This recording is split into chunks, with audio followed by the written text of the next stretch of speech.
Hello and welcome to PowerSpeaking Live.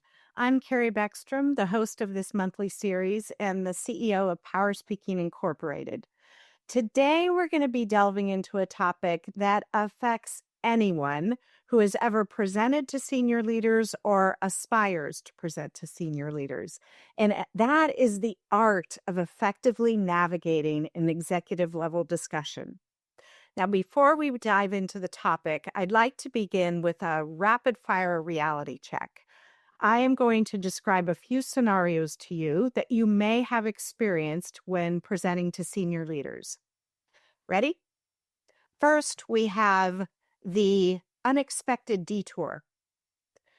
A situation where the leader suddenly goes to slide 14 when you haven't finished slide 2. The second is the pointed question. You know, that question that's really an objection in disguise. Third, we have the side conversation. When two leaders start debating and suddenly you feel like you've been sidelined. And finally, the time check. When your 30-minute time slot suddenly has been reduced to 10. If any of those scenarios hit close to home, you are absolutely in the right place. As you all know, executive level conversations aren't monologues.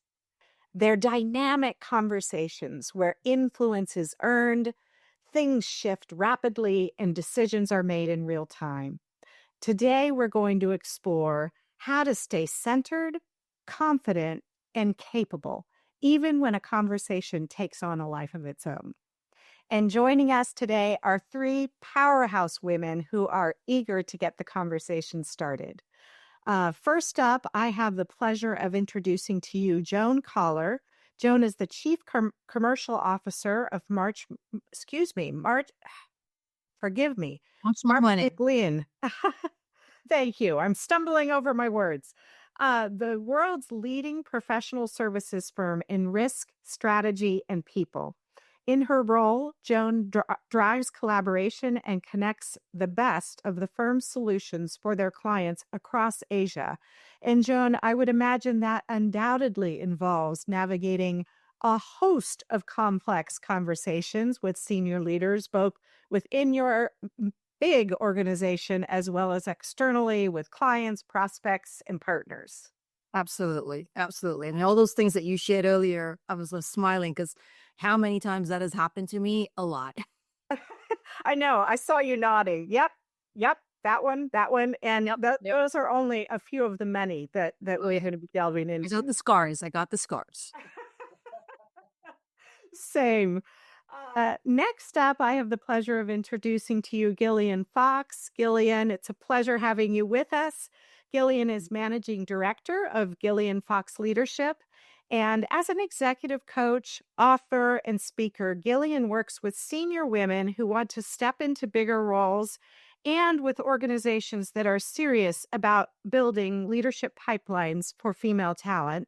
I'd argue that's the only kind of organization we should be working with.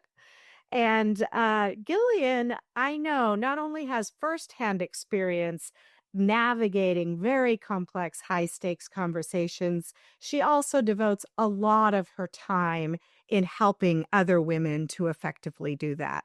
So thank you, Gillian. Yeah, pleasure. It is a great pleasure to be here. Thanks, Carrie. And finally, I have the pleasure of introducing to you Bianca Wong. She's Regional Vice President at FedEx. Bianca's career spans human resources and business leadership, including board level engagement and global roles at companies such as FedEx, Hilti, and Jebsen. With a passion for people and performance, Bianca proactively seeks out opportunities to lift others as she rises. And among many other things, that includes mentoring women on how to cultivate the various strategies and skills we're going to be talking about today. Welcome, Bianca. My pleasure to be here. And I'm delighted to see in the chat that we have some folks joining us here from the US, where I'm located. And we also have someone joining from Singapore. So, love that we have global representation in this conversation. So, I'd like to start. And by the way, for those of you in the audience, we would love for you to partake in the discussion. So, if at any point you have a question or you have a piece of advice that you'd like to share, please put that into chat. So let's just begin with a little bit of setting the stage. Joan, in your experience, what makes executive level discussions so different than any other kind of meeting or presentation? Yeah, thanks for that question, Carrie. And I think you've referenced that in terms of, I've got the pleasure of presenting both internal and external. And while they're both high stakes and they are quite pressurizing, I would say from an internal conversation perspective, these are the senior executives within your firm. So, you kind of, it's sort of a make or break from my perspective because you want to make a good lasting impression. You want to seek and gain approvals. You're going to bat for your team members who may or may not be in the room. So there's an element of you want to look good in front of your peers and obviously from your team members. Your bonus or your merit or your promotion depends on that internal meeting. So there's a lot of pressure, unwanted or et cetera, that you're putting onto yourselves. And exactly those points that you said, sometimes it's a 30-minute slot, coming down to 20, you've got those objections and so on. Again, I think I've always found internal presentations, internal executive meetings far more pressurizing than the external. It's always the better the devil you know than the devil that you don't. But in this case, I think it's the flip side. The internal ones are far more nerve-wracking for me, at least, than it is on the external side. And if it's external executives, right, then it's really about the fact that you are going there seeking approvals or go, no go, or a spend and an ask.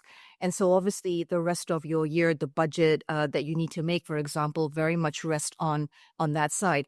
Your brand reputation, your firm's reputation, your team's reputation, the type of things that you're putting in front of these executives really lie on, that potential final moment that you're presenting to these senior executives. So, all of these kind of add the pressure, but it's sort of like it's the top of the end, right? You're kind of everything that you're doing has culminated to that. And I think that's sort of the pressure that you've got when you look at these executive meetings at the end of the day. And also, I think lastly is what you said, you got to nail your point in that shortest amount of time because this is Yeah. not for you to ramble on. And that's Mhm. another added pressure. So I'm nodding vehemently. Everything you said is just so spot on. I mean, first of all, as you're talking about, for different reasons, there is so much on the line, Yeah. so much on the line. And also, I really appreciate the point you made about there's so much work and effort that comes before that moment where you're delivering that presentation and navigating that discussion. And despite all of your efforts, all the contributions, likely from many, many other people, all the investment and time, if you're not able to manage that moment effectively, it could all uh, Yeah. go in the wrong direction. Yeah. And again, you're doing it often on behalf of so many other people. And Yeah. I also just want to add, I think especially today in the world of AI, where AI is uh, supporting us in so many ways, in some ways replacing specific activities, specific roles. This is something that I think everyone should lean into more than ever, because in that moment, it's all on you, at least for now. It's all dependent on how you manage yourself in that moment and navigate that situation effectively or not so effectively. So thank you so much for that context setting. So knowing that the stakes are incredibly high, and at least in my experience, I would say this is one of the more complex skills to develop. And a lot of it comes from experience, successes, and failures. I know personally some of my greatest lessons learned were quite painful, but invaluable. So let's segue to some how to advice, starting with strategies for effectively steering the conversation without controlling it, because you need to be respectful of the people that you're talking to. So, in your experience, Gillian, when things go off track, how do you rein it in without coming off defensive or somewhat controlling? Yeah. I mean, this happens all the time, doesn't it? And I think the first thing to know, and it took me such a long time to learn this, to be honest, is not to assume that it's a problem. Because I think because of everything that Joan just said, the stakes are so high, we can default to this worst case scenario. But the thing is, senior executives, they think fast. They're connecting the dots instinctively. They often jump to this wider lens. They have a perspective of the business that you don't have access to. And I know it can feel a little disorientating if they suddenly veer off in a completely different direction. And you might be thinking, gosh, I'm losing them here. But I would say don't jump too quickly. I know the desire is to go, hey, we need to get back on track here.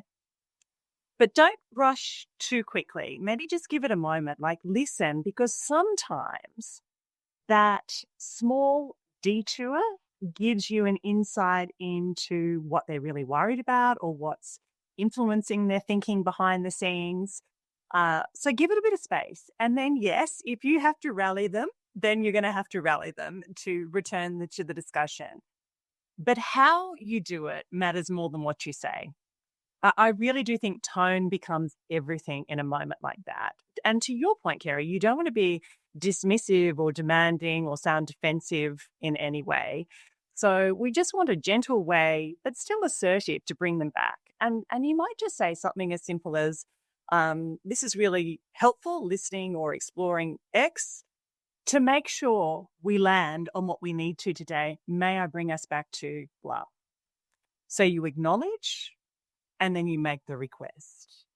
It's respectful, it's kind of steady, and it keeps the room feeling intelligent rather than managed. And I like that. Oh, I like that. Keeps the room feeling intelligent rather than managed. And also the point you make about don't withhold the tendency to jump and cut it off too quickly or too prematurely, because I think it's really important to remember, what is the objective? The objective isn't for you to get through your presentation. The objective is to help these executives reach a decision that's in the best interest of the business. And sometimes that takes having those critical, kind of what feels to you off tangent conversations, but might be essential to making sure that they reach the right decision. So there's a lot of judgment calls that you're having to make in the moment.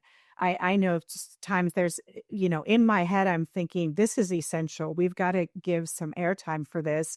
What am I going to cut so that we can still get through the conversation? I think, Mary, if I might, if I may, I think what Gillian had said was also really interesting, because, and what you mentioned earlier is, again, as a I'm fairly seasoned now, but I still sometimes go down into the same mistake of being defensive and trying to control that conversation, because I'm thinking in my head, dang it, I've got 30 slides or I've got 15 slides. I got to nail these points and I have to do it. And if you go off track, I'm trying to bring it back on. and I got to bite my tongue because sometimes you forget, right? You forget the outcome of what you're trying, the goalpost of what you're trying to get through. And then you come off being really defensive because you found that you've got to be able to, like, why are you questioning me, for example? Like, how dare you? It's a normal human reaction, I would just say. So I have often at times going like, oh, you idiot, but also at the same time, you've got to take a deep breath and go like, okay, how do I, exactly to Gillian's point, make this an intelligent conversation, an intelligent room without coming, being curt, dismissive, defensive, angry. Because you got cut off, for example, or the fact that the conversation went off track. I think that's really important.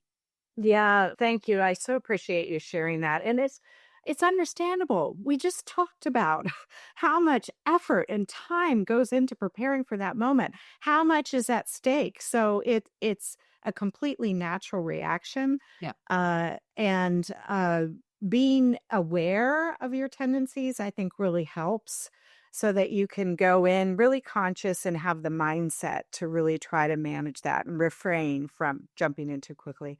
Bianca, I see you nodding. You're clearly relating to all of this. Let's bring you into the conversation. How do you decide when to stick to your key message versus pivot based on where the conversation's going? I really echo what Gillian and Joan said. To me, one of the things that I now do quite religiously is really setting the intent as you are preparing in going into. So it doesn't come in, just during the meeting, but you have to do it before. And I think this really serve two purposes because when you go into a particular, like to your point, Carrie, what is the objective? Right. So there's a topical objective, but there's also an intent that you want to. Do you want some good discussion and debate for alignment? Do you actually want a decision to be made? Sometimes you don't necessarily need that. Or do you actually want alignments among people and what is it? Or you want to collect feedback sometimes. So I think before going into a meeting, setting the intent for ourselves is very important because that's how you decide whether you pivot or not or stick to your message. Because ultimately it's not sticking just to the content, but sticking to the intent of that meeting. And what I now also do is makes it very explicit as well. So as you're going into the meeting, now oftentimes I go in when I introduce the topic, I will also be very explicit about my intent for this. So if the intent, because of time urgency or whatnot, decision must be made in this meeting, you also set the intent early on and say, well, because of this, we have to make a decision today. And so that sets the tone of where you want this to go to, and also hopefully help to kind of bring back that to the audience as well. But again, if you um, if if the conversation pivot in the way that's in line with the intent, they can go along with it because I fully agree with Gillian at the time that sometimes it's those conversation that gives you deeper understanding of what's going on in different people's mind and collecting those input that sometimes seemingly um, looks different, looks like they're not aligned, but you can also find little points from those conversations to bring people back to be aligned, right? So for example, let's say everybody has a cost concern, but this person may have this cost concern, that person may have that cost concern.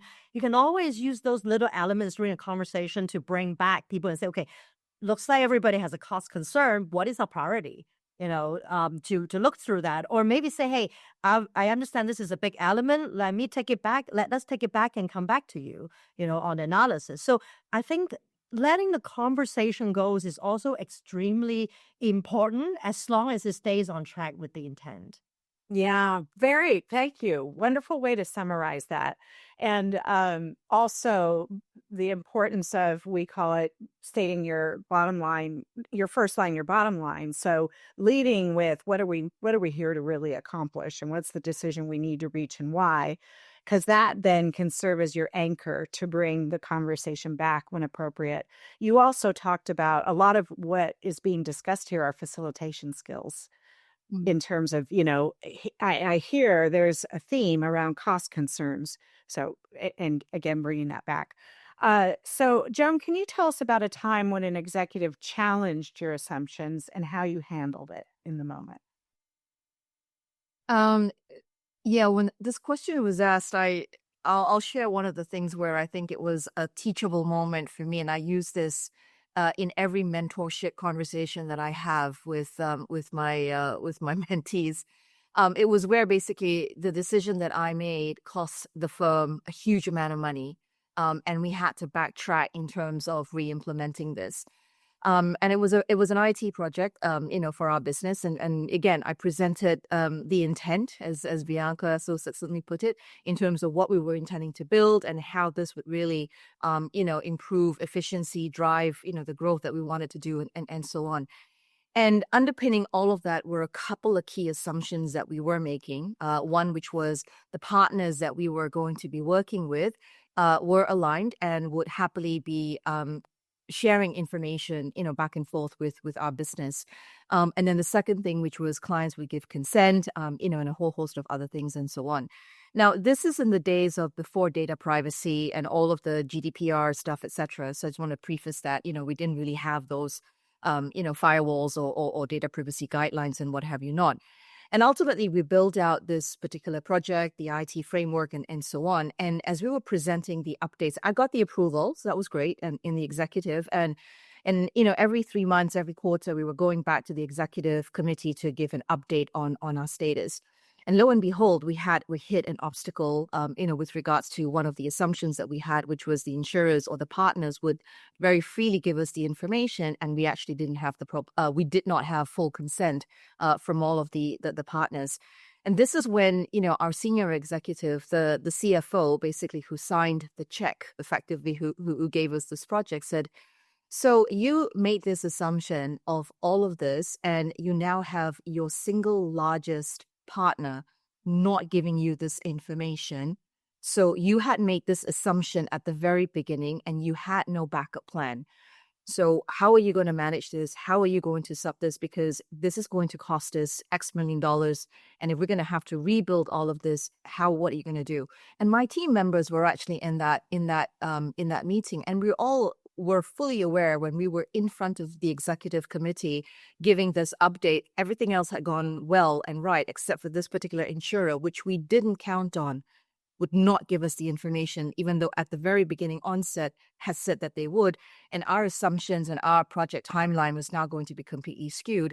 I think I would just say that, the whole color drained from my face, and I'm very tan, all of that sort of stuff. And I couldn't believe that, I could be staring at, a $3 million mistake. How would we pivot? How would we react? I had my CFO really angry, with good reason. And so this is when, the challenging of the fact that you made a wrong assumption, you didn't get the commitments in writing, all of the planning, the backup plans that you should have made, you didn't do. How are you going to react in that, and how are you going to fix it ultimately was what he was asking. How will you fix it? And how are you going to U-turn from this moment? And, I think at that moment I said, like, no, you're right. I made a mistake. And that literally was what I said. I made a mistake. I didn't say the team, said I made the mistake. I made the assumption that this was what was going to happen. The team did the necessary things that we were going to do. But ultimately, right, I made the decision that we were going to go ahead because I assumed that this was what was going to happen. And this is how I feel that we are going to be able to overcome this. And I cited out the 3-4 things that we had thought as mitigating plans in terms of being able to overcome the challenges that we had had. The CFO, I think ultimately, it was a rough 1 hour. And this is when, you wished you had 30 minutes, Carrie, and not the full hour. But this was ultimately, I think, at the end of that entire 1 hour meeting, the CFO said, you know what? This is a good moment where you had presented this and your assumptions went over there. You could have pointed the blame elsewhere, but you took that responsibility. And I appreciated that the buck stopped with you because you led this project. So I appreciated that. I think you outlined some really good points. Go fix it. but now we're going to put a project manager, for a data person into your plan, because these are the guys who would be able to think through a lot more about the obstacles. And then we're not going to have, every 3 months an update. We're going to do this on a monthly basis. So I did bristle the fact that I have to give a little bit more of a more timely manner update to the executive, but I realized what was needed. Long story short, we were able to overcome that hurdle within the year. We were a bit delayed by the plan, but ultimately we got to the outcome that we needed. But that was such an important moment for me. But it was also important for the team to see how we handled those objections, number one. But number two, which was, I took the blame, or rather I took the responsibility for that and handled the objections and handled the challenges in a very constructive, objective manner, and didn't get defensive at that point in time. So I thought that was a good moment. And that is an example that I used in every mentor-mentee conversation, which is, even senior executives will make mistakes. How you learn and pivot and fix that is really going to be what's going to make or break your career. Oh gosh, that is such a compelling story. Such a compelling story. And so incredibly refreshing and admirable that your instinct was to just own it, take ownership, and assume the ultimate accountability, and being prepared with Yeah. what you're doing about it. Thank you. Thank you so much for sharing that. Talk about high stakes. Oh my. How much? 3 million? 3 million. Yeah, that's pretty big. Pretty Yeah. big. Okay, so let's go. Bianca, let's talk about another situation that's just so incredibly common. What's your approach for keeping multiple executives, each with different priorities, which is so very common, engaged and aligned? I don't think there's one silver bullet. I think most important thing is really to observe the room. But the most frequent scenario that I see myself is you have a couple of very dominant speakers in the audience among the executives, and then a number of silent participants in the room. And to me, oftentimes when I learn from those, a lot of mistakes, like what Chung said over the years, was that while the dominant people will talk and express their opinion and whatnot that needs to be managed, oftentimes is those that who didn't say anything in the room that afterwards are those executives who ended up making it difficult for things to move forward because they have an opinion and it wasn't voiced out because it's okay, well, someone else is talking, I'm not going to talk, and I don't want to be like that difficult person and so forth. So, and especially there are so many different personalities. So I think that to me was probably one of my biggest learning on how to make sure everybody is engaged. To me, everybody's aligned is not as difficult, but everybody's engaged, because if they're not speaking up during the session, we don't truly have alignment in the end. So I think watching, I'm now starting to really learn how to watch body language and really call out people to speak up.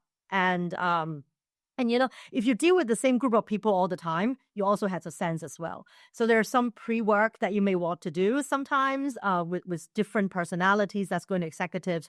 And then also maybe even during the meeting, you have to watch the body language of someone who, maybe either disinterested, or you can see that they have an opinion, but didn't want to say anything, or things that time is running out and they're not going to say anything. So it's important to call it out. And I always like to say, I'm going to be very explicit about things, like that. And you can say things like, I really want to hear from everybody in the room so that we can truly walk out meeting the objectives that we have.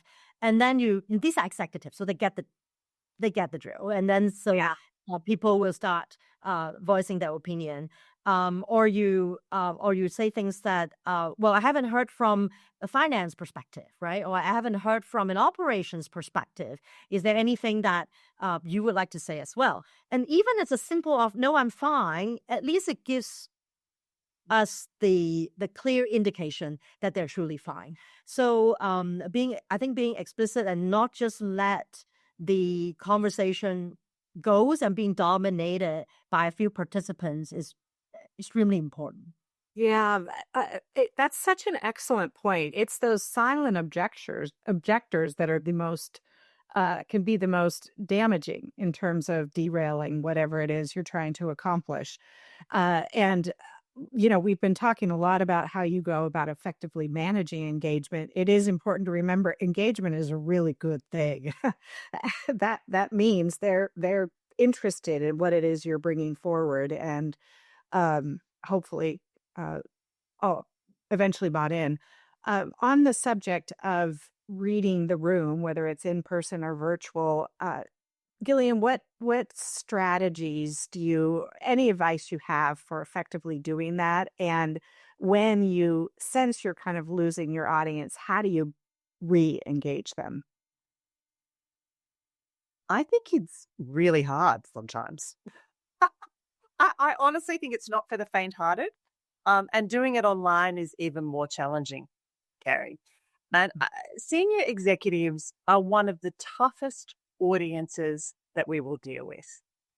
And it's simply because they're time poor, they move quickly, they want information that is going to help them solve the problems that they're dealing with now.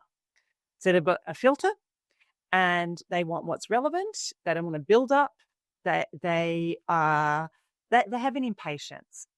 So I think there's a couple of things, if we miss the mark, like if we're going too deep into context or too slow to get to the point, or we're circling an idea, the attention drop is immediate, like more than with your peers or with your boss. You know what I mean? The attention drop is immediate. On the other hand, sometimes we're absolutely nailing it and they're still distracted. And these moments, like they might look at their notepad, but there's nothing written on the notepad. Someone might be checking an email, maybe under the table, maybe on top of the table. Maybe it's that brazen. They might be looking at the presenter, but it's to the side of the presenter. And you can see that there is an internal narrative unfolding that has got nothing to do with what's happening in the room. They might look at their watch, be agitated. I think eyes give a lot away, because you can tell when someone is connected and listening and concentrating with you, and you can tell when they're not. And I think eyes do tell you a lot. When we notice that shift in attention, I think one of the things that can work very well, because we need to try and bring energy and attention back into that scenario, is to ask a question. Just a simple, well-placed question. I feel like questions are a gift in a couple of ways. One, a really well-stated question, and I think everyone should have some great questions in their toolkit. It is a disruptor that shifts that energy and spotlight on you to them, because they are now accountable for giving an answer. And it gives you a moment to breathe and reset. So if you have been waffling a little bit, it is your moment to reset and get back on track to re-enter into the conversation. And I think this is a strategy you can use online or face-to-face. I think it's really helpful. This week I was at a presentation and there were several executives in the room. And one of them, a very important one, looked completely disengaged throughout the session. And I really wanted this person to play a bigger role. Their body language was really slumped over. Their head was somewhere else and they weren't engaging in the conversation. And someone else, I wasn't presenting at this time, but I wanted them to be more present in that moment. And so I kind of caught their eye, trying to bring them in, and then exactly what Bianca was saying before, sort of solicited them to come into the conversation very specifically, but politely, professionally. And it helped. And I think the point with that is sometimes you need someone on the sidelines to help you. If they're distracted, sometimes it's good to have someone in the room that will also be observing and perhaps just get things back on track. I think the other thing online that probably gets a little bit more talk around these days is we can get a little relaxed online, but how you show up makes a big difference. Like your body language, lighting, sitting up straight, being present, looking professional, like all of those things, I think you can role model good behavior.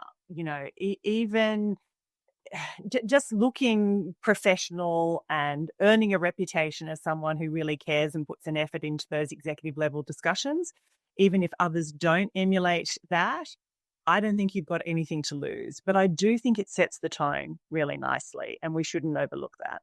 Mm-hmm.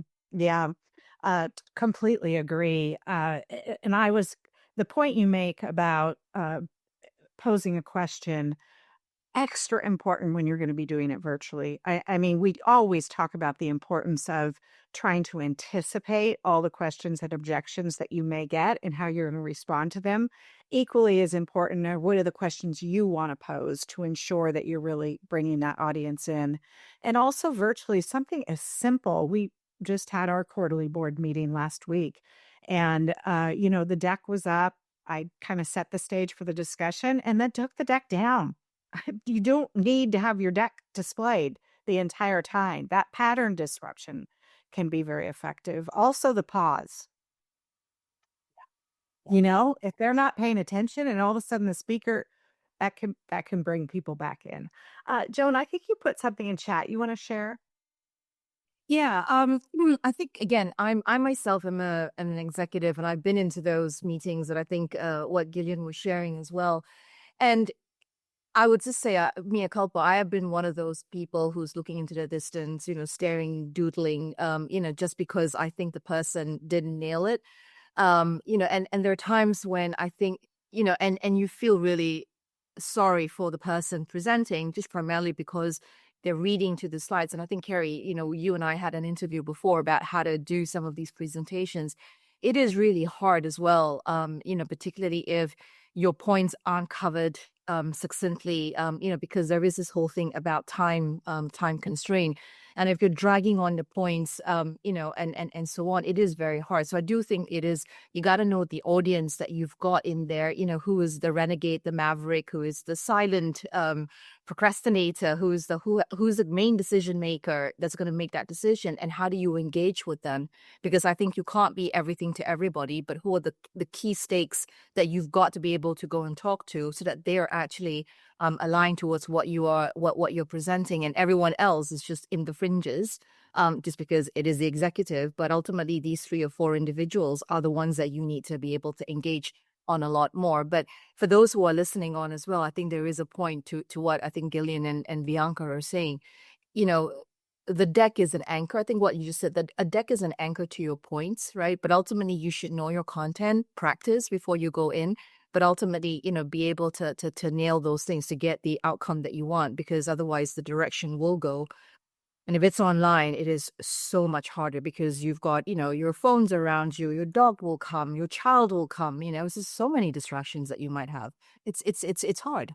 Yeah, it absolutely, very, very good point. One just tactical comment to something you said, Gillian, about it can often help to have kind of an advocate or what we call a sponsor in the room who also can assist. If you're having to do a hybrid, and let's say you're the one delivering virtual, but there's also a in-person audience, you absolutely want to have a partner who's either in the other medium who can assist you. So on subjects of engagement, Bianca, I actually posed this scenario at the outset. It was one of the ones I mentioned. So would love your advice, how you manage situations where executives start talking amongst themselves and you feel like you've kind of been sidelined. Yeah. Maybe I'll share from failures first, and something that I'm still working on, because we tend to go into meetings with a lot of executives, and it's so easy for it to be taken completely away. I mean, to things all the way to like a discussion about a football game, to to a completely different project altogether. And I've seen so many of that. And one of the things that I found myself doing that I'm still trying to correct is I tend to do this kind of embarrassing smile. Like I try to use the smile to kind of mask my discomfort and so forth. And I found myself doing that all the time, especially when I get sidelined, because I want to have control. And I feel like multiple attempts trying to do that didn't work. And so that's one thing that I now really tend to um, observe myself of not doing. So that because I'm just then reinforcing the messages that I'm being sidelined, right, and so forth. So I think that so one of the things that I would do is really listening to what's going on in that conversation. If it's something that is completely irrelevant, then I would talk about well, is that something that can go into the parking lot, or is something we should address at another time? Or maybe just again very explicit and ask, can I understand sort of the relevance of the intent that we've set for the meeting? And so that I could better understand this conversation. And so I think that's really it's. Sometimes you just have to really call it out explicitly in order to have some control in the end. And as I said, I always go back to the intent. I always go back to is it adding value to the intent? But of course, do it politely. I think finding the right timing of doing so is hardest. When people are maybe in a debate or, in a very passionate conversation among themselves, and, and then you feel like you got silent. So you have to bring it back to control. I love Gillian's point about asking a good question. I'll actually take it back to practice myself as well. But what I found most difficult scenario, and I think Carrie mentioned, is actually hybrid scenario when you are presenting virtually, but there's a group of people in person. And that's probably the most difficult part. And I fully agree with you, Carrie, that then you got to have someone in that meeting in person. So sometimes I even, do side chats, have to do side chat with that person and say, what's going on? Like what? Because sometimes you don't even hear what's going on. They put themselves on mute and you can see people talking and you don't know what's going on there. And so you have to have an ally almost. And the ally could be a peer, it could be my own boss, or, it could be just someone else you want to place in, but you got to have an ally in that room. 100%. 100%. Any other advice for how to effectively manage a hybrid situation? My biggest advice is try to avoid it. I rather do full virtual, to be honest, sometimes that hybrid. I don't think there's been a really good way, especially when you are presenting on the other side and then there's a big audience on one side. And you just have to keep observing the room. Yeah. I don't know if Jung and Gillian has other... Oh, man, we could do a whole session on this. Yeah, completely. Yeah. The next one, maybe the next one. Yeah, exactly. Yeah. Above all else, I think the best advice that we've talked about is to have an ally, whether in the other medium. Gillian, what role does curiosity play in steering executive level discussions? I think curiosity is probably the most underrated skills in senior conversation, simply because it keeps us open. It keeps us thinking, because I think we can get so fixated with our own agenda, how we want to impress, what it needs to look like when we walk into the room. All the perfectionist tendencies can come out. But if you get too attached to a particular approach and things unravel differently, which is highly likely, it's not going to allow you to have the agility to be able to deal with those situations elegantly. And it literally stops us from jumping into that place where, we start to get defensive over things. And I know Joan talked about that earlier on, and it's so true. Like the internal narrative, your automatic thinking is, oh my goodness, why? You know what I mean? This is so obvious to me. Why would they be pushing back on this? But you really do need to keep an eye on yourself. And I think curiosity is your friend in those moments, because when we are genuinely curious, the whole tone of the conversation shifts. You know, we stop trying to be this person who has the perfect answer and we start paying attention to what's really going on. What are they really worried about? What are they reacting to? What's sitting behind all of this that I need to know that's going to help me better? Um, and I also think that in executive rooms, and I'd be very interested to hear what uh, Joan and Bianca think about this, because this is your life. You know, what you hear first isn't always the real issue. You know, so that curiosity piece allows you to sort of to peel back the layers a little bit more, get that context, understand that pressure point or what's the risk sitting behind it. Um, and so it can be very, very helpful. And I think if you are a few levels down and you're sitting in that scene, you're saying it can elevate you. It can elevate you and serve you very well because you've really brought poise to that conversation using curiosity. Completely, completely. And that point about being curious and really trying to get to what we call the question behind the question. Any Joan or Bianca, any advice on how to effectively do that? Um, I think it's easy to get lost in the moment. And then that's why, sometimes it's important to be a little bit, I won't say detached. Well, I guess I would use the word detached, right? So it's sort of like you're observing so that you can be curious, because if you're in the moment, it's hard to be curious because your emotions take better of you. And I hear what you're saying as well. It's a skill in terms of being curious about why the person is asking that question or making that point, for example, because sometimes your immediate de facto is to go into defensive, dismissive, anger, like so obvious to me, and so on. So it's important that you have to like take that moment, detach. That's an interesting observation, or that's an interesting question. What prompted you? So again, asking those effective questions to kind of peel back the layers or peel back the onion, I think is really important, and it's a skill. And it just comes with a lot of practice. I still sometimes don't get it right. I still have to like, what do you mean? Like explain. But also I think it is something that will actually potentially get to the point and then gives you the insight to make that decision ultimately. And I have been quite surprised myself in terms of how that pivot turned for the better because of the way that I was able to detach as opposed to get overly emotional in that moment.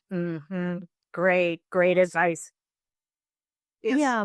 I also want to add on, I think from a multicultural context as well. So oftentimes I goes into an environment where there's people from all parts of the world coming to that. And what I realize that sometimes people use the same word for different context. And or they try to paraphrase using their own even though they all speak English, but people still speak it slightly differently, or the choice of words that people use are slightly differently, especially in multicultural contexts. So I think curiosity is really important because sometimes you think people say a certain word and it means a certain way that we think it means. It may not be that case.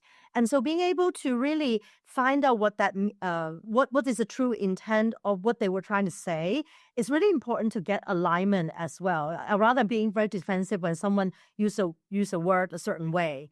Even as simple as, "Oh, I don't agree with you." It doesn't necessarily always mean very defensive or agitative.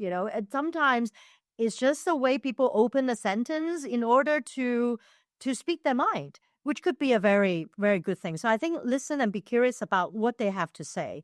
The second thing I found very important, sometimes you have to also mirror back that same language back to those audience as well. So if a particular word or phrases or ways of talking is more effective to the audience, so being curious to listen and be able to project that back or pivot different languages back to them, I think that's also sometimes make it more effective.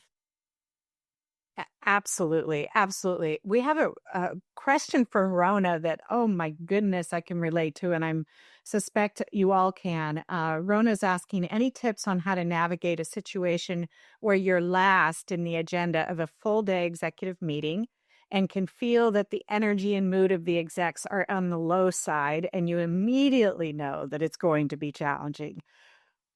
Any advice? I think first of all, sorry, you go on first. No, you go, you go, you go. I was just having a little giggle to myself because the first thing I would do is call it out. It's like the elephant in the room, and almost like solicit their attention and energy by calling it out. And I would think about my approach as well. Maybe it can be summarized a little bit rather than long. How could I engage them more than perhaps I planned to bring more energy into it? But I would be making the ask in some ways that they make an effort. Very, very good point. And I want to hear from you, Joan. Ryan brought up an excellent point. Being last is a potentially very influential position. Capture the moment. Parting thoughts are super influential. Excellent point. Shift your mindset.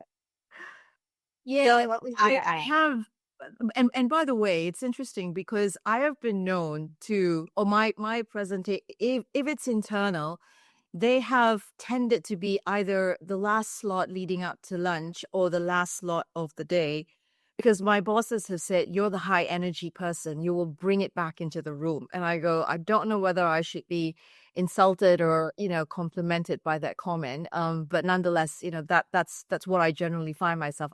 It's rarely I'm opening, I'm actually closing, or the last slot before lunch, or the graveyard after lunch, if it's a heavy lunch. But to Gillian's point, you called it out, right? So I know that this is the last slot. I know we've had a full day, etc.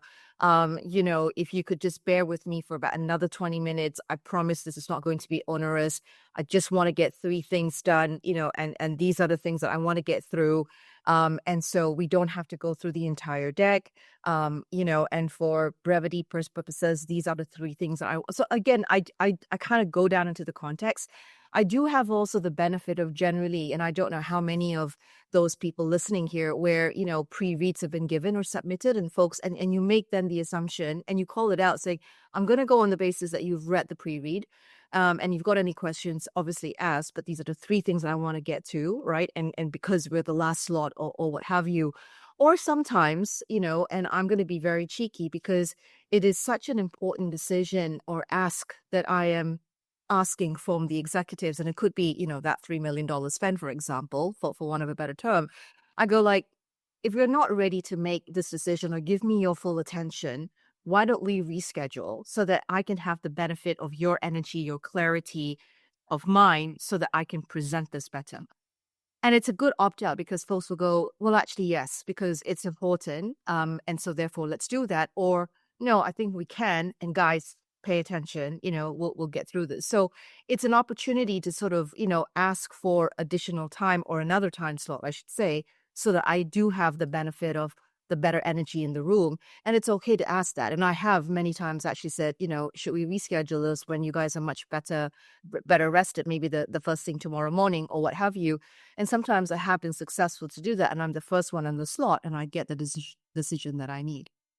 Ooh, I want to bottle that up. That is such good advice. Such good advice. Katie had some great input as well. Bring energy to the room. Yeah.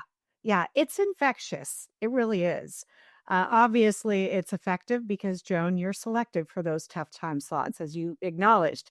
Icebreakers and make it memorable with some humor. And Gillian, you were really getting to that. Just call it out. I mean, acknowledge it.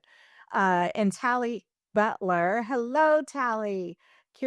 Curiosity. Well said, Gillian. I like that it promotes being open and the opposite of being defensive, and that you don't have all the answers. Most definitely. Most definitely. My gosh, this time flew. I think we're going to have a part 2, just so you know. I'd like to close by hearing from each of you on this question. If you had to boil it down to one guiding principle for steering executive discussions, what would it be and why? Let's lead off with you, Gillian. I think Bianca said it at the very beginning. And as soon as she said it, I'm like, well, that's the answer. That's the answer. And it's setting the intent. I feel like we get so deterred in trying to perfect our slides and presenting everything beautifully and building it all out. But what is it that you really want to achieve in the meeting? Like, what is the desired outcome that you want to influence and walk away with? And I think if you can really get solid with that, it makes you a lot more purposeful in the right way. And you're measuring your success differently. Because otherwise, you'll be measuring your success. They didn't give me much eye contact, so I don't think I had an impact today. Or, you know what I mean? You're looking for different things that are not as conducive to producing a good business result. And I think in those moments, from a very personal perspective and perhaps a little bit of an ego perspective, which we all have, we want to make our value visible. Like that's what we want to do. We want to make our value visible and be successful in those moments. And I think you can be far more successful, is, as Bianca said, is just setting the intent before you even walk in the room. Excellent. Bianca, what about you? Yeah. So since that Gillian took the said it about the intent, that's one. I think that's the other thing also is really know your story and stay with your own story in terms of steering. So the last thing you wanted to do is when someone asks a question, say, "Oh, I have it in slide 15. Let me go to that." And you jump, click, and click to slide 15.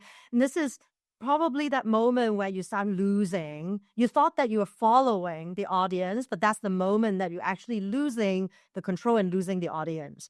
And so don't do that. Know the story, know how you want to flow the story, although stay curious and listen, but you don't let others dictate how you tell the story in the end, and be very clear what you want to deliver through that.